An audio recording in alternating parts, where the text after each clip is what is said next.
Welcome to the World Builder Zach Podcast, Episode 1. Whether you call this a rhyming story, a rap story, or even an epic poem, this story does rhyme from beginning to end. I'm a one-man show, so for now, everything that went into the making of this podcast was done by me, World Builder Zach. I will link any music credits in the description. Without further ado, Episode 1, Torso, the new Cyclops Mythology, Part 1. Fists pound ground as rain pounds down. Cyclops pound rounds for this town's crown. They all stare through wide eyes. To the election stage, a party dies. Hopes wane as punches rain. The chieftain stands as bloods drain. The village watches. The village doesn't choose. He's not worthy to lead if he's weak enough to lose. As quickly as the rain washes away the blood, more takes its place as the ring turns to mud. Cyclops' strength, Cyclops' power. Cyclops is no throne to rot in a tower. Cyclops prove everything they need with their might. The loser of the election won't survive this fight. The only vote that matters in any Cyclops town is the last Cyclops standing long enough to wear the crown. The crowd roars for their new one-eyed king.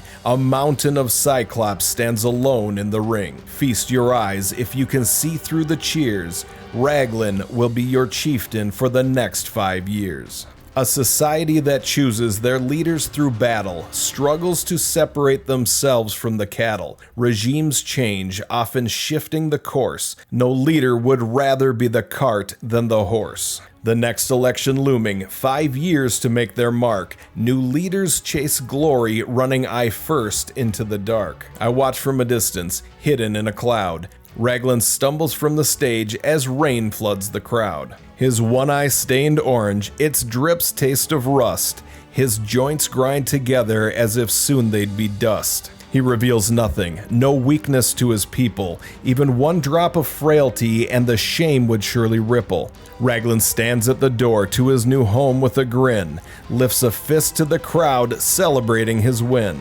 He slams the door, then slams to the floor. Inside he is broken down to the core. Cyclops heal fast, scabs form on his skin. 1 moon will be enough for his reign of terror to begin.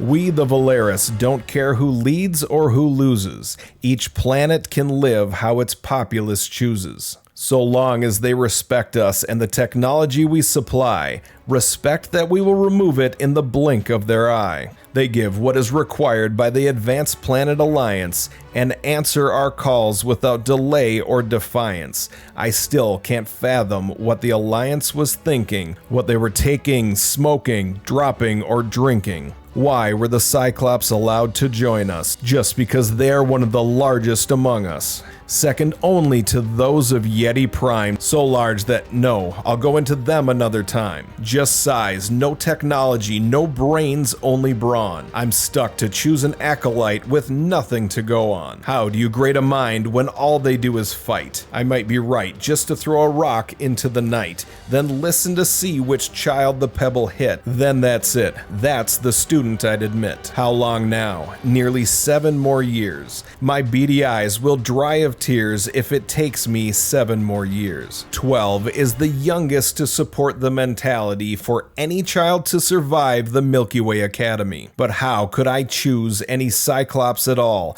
By 12, those little kids are 9 feet tall. For now, I'll continue to wait in this cloud as I sift through the best of the worst in this crowd. Observing a culture of violence like this even turns the iron stomachs of us Valeris. As soon as the foul wolves howl to the rising sun, the new chieftain bursts forth to begin his disturbing run. Door to door, like leaders before, inspecting every home from ceiling to floor. No defiance, as Cyclops all respect power. Raglan won, now this is his hour. Post-fight sweeps have become a tradition. Leaders covet the strong and discard the broken. His ranks swell with every mud hut. So far, only strength truth behind the doors he's shut. A mono-eyed mother is thrown to the dirt. She stands to confront him as though it didn't hurt. His thugs tear past her. She swings her fists. At this point, Raglan is visibly pissed. She struggles to fight, for no Cyclops begs. They toss to the ground a child with no legs. This no stand, not in my town. I not be chieftain for others look down. No cripple Cyclops darken our community. Crack in our village is enemy opportunity. Go, take child, dismiss him. You can't, then you go with him. What is Brachus? Just a chest, arms, and head. When he was born, his mother Kaya nearly left him for dead. When she laid him down in the grass by the river, he reached and grabbed so tightly her finger. Her eyes couldn't help looking down to the infant. In that instant, her heartbeat became truly insistent. She won't leave him. She will nurture his growth. If he's weak, she will be strength for them both. But this grip, so tight, for only one day, he deserves a chance to fight. She will find a way. Now that choice finally came back to haunt her. Nobody, no town will ever again want her. The wild, so harsh, those who leave don't survive. She's never seen any Cyclops return home alive. Kaya picks up her battered son and starts with a spark. Raglan's laugh echoes as she dissolves into the dark. Kaya stands watching, completely astounded. Brachus stands on his hands, completely surrounded. Foul wolves never forget their prey's scent. Once targeted, their foul hunt remains permanent. She reaches for a boulder, ready to aid. Brachus leaps into the plan that he's already made. His arms launch him higher than any Cyclops could dream. Kaya holds back her fear, no escape for her scream. He's bigger now, but merely half that of others. But his arms are like legs sprouting out from thick shoulders. He jumps so high because he is lighter. This life on the lamb turned him into a fighter. Hands grip branches, he swings through the trees, acrobatically veering and flipping with ease. The foul wolves follow from the ground as he planned. He cuts, and they too turn on demand. These foul wolves snarl through saber-like teeth. Saliva slowly runs and drips from beneath. Dark coats flicker, the light passing between leaves. These terrors are the real reason no Cyclops ever leaves. One beast is bad, but these hunt is four. Worse is what's in store when they pin you to the floor. Smart, they understand how Cyclops heal. They take their time to let you heal.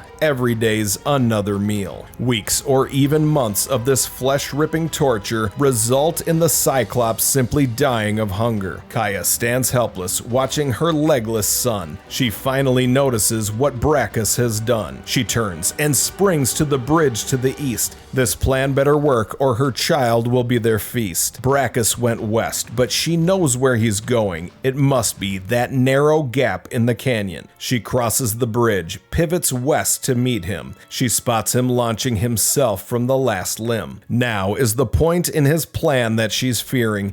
200 feet to the edge through the clearing. No trees to protect him, although he is fast. The foul wolves gain inches with each stride that has passed. He reaches the edge with all four wolves behind him. He leaps and all the foul wolves drop down in the canyon. Only his right arm clears, body slams into the side. Fingers dig dirt, his grip starts to slide. Don't fall now. It all worked as planned. He settles into the clasp of his strong mother's hand. Thank you so much for listening. Please subscribe for part 2 of Torso, the new Cyclops mythology. I know this is a big change from what I've done in the past, so please let me know what you thought in the comments or by liking this episode. I'm hoping through this podcast format I can tell longer, better stories. At least that's my thought process behind this change. Thank you, and click the next video to go further down the rabbit hole. I'm the KingPin, top dog, top flow, boss mode.